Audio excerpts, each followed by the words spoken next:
আসসালামু আলাইকুম রহমতুল্লাহি বারাকাতুহু। আলহামদুলিল্লাহ রবিল আলমিন। স্বপ্নে পুরনো স্মৃতি, ছোটকালের বাল্যকালের স্মৃতি বা দাদা বাড়ি দেখা, পুরনো আত্মীয় স্বজনের বাড়িতে দেখা এবং সেই সাথে বড় বড় মিষ্টি কুমড়া দেখা বিষয়ে যেই বোন স্বপ্নের ব্যাখ্যা জানতে চেয়েছেন, আলহামদুলিল্লাহ কোরআন সুন্নাহর আলোকে ভালো স্বপ্ন দেখেছেন, তিনি আল্লাহর শুকরিয়া আদায় করবেন। রাসূলুল্লাহ সাল্লাল্লাহু আলাইহি ওয়াসাল্লাম বলেছেন, আর রুইয়া সালাসা ফা রুইয়া সালিহা বুশরা মিনাল্লাহ ওয়া রুইয়া মিন তাহজিনিশ শাইতান ওয়া রুইয়া মিম্মা ইউহাদ্দাসুল মারউ নাফসাহু। তার মানে স্বপ্ন তিন প্রকার: সৎ স্বপ্ন যা আল্লাহর পক্ষ থেকে হয়, যা সুসংবাদ। কিছু স্বপ্ন আছে যেগুলো শয়তানের পক্ষ থেকে বিভিন্ন রকম ভীতিকর, দুঃখ বা ভয় দেখানো স্বপ্ন ইত্যাদি। আরেকটি হলো মানুষের নিজের চিন্তা ভাবনার প্রতিফলন, যা বিষয়ে কোরআনুল কারীম বলে সাদাওয়াতু আহলাম। বাকি কোনো ব্যক্তি যদি তার পুরনো বাড়ি, দাদা বাড়ি, নানা বাড়ি অথবা নিজের পুরনো বাড়ি, নিজেদের পুরনো বাড়ি দেখে, তো এগুলোর সাথে অতীতের স্মৃতি বা আমাদের প্রত্যেকের একটা শিকড় থাকে। গাছের যেমন শিকড় থাকে, ঠিক নিজেদের উৎস বা নিজেদের পরিচয় ইত্যাদি পুরনো জিনিস আমাদেরকে স্মরণ করিয়ে দেয়। শরীয়তের ব্যাখ্যায় এটার একটা ভালো বিষয় হলো যে আত্মীয়তার বন্ধন, যেটাকে সিলসিলা সিলাতুর রাহিম বলা হয়।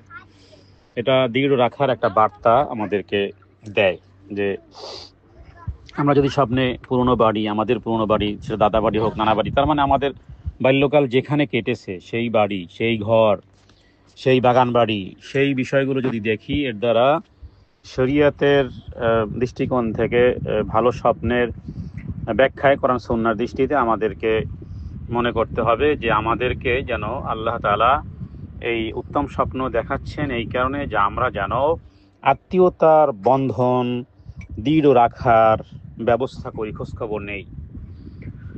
কোরআন কারিমে আল্লাহ তাআলা বলেছেন যে তোমরা আল্লাহকে ভয় করো, ওয়াত্তাকুল্লাহ আল্লাযী তাসালুনা বিহি ওয়াল আরহাম ইন্নাল্লাহা কানা আলাইকুম রাকিবা, যার মাধ্যমে তোমরা একে অপরের কাছে যাও এবং আত্মীয়তার সম্পর্ককে ছিন্ন করো না।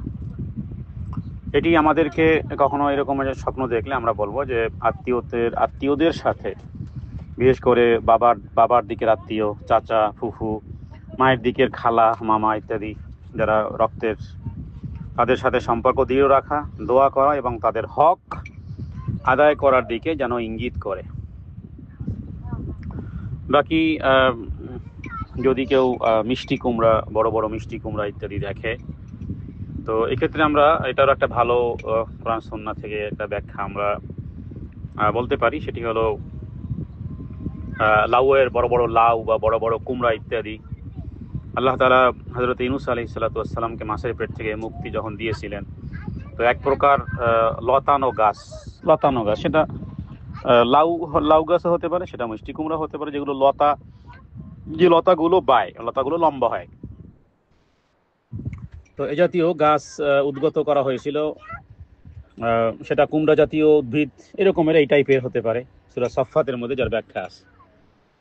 তো এই জাতীয় ফল ফলাদি যেগুলো লতাবাহী যেগুলো, সেটা কুমড়া হোক, সেটা লাউ গাছ হোক, সেটা ঝিঙা অথবা যেগুলো এই জাতীয় লতা জাতীয় যে সমস্ত এগুলো আসে, এগুলো থেকে বোঝা যায় যে ব্যাখ্যা যে আল্লাহর রহমত, দুঃখ কষ্ট থেকে মুক্তি এবং সুস্থতার প্রতীক।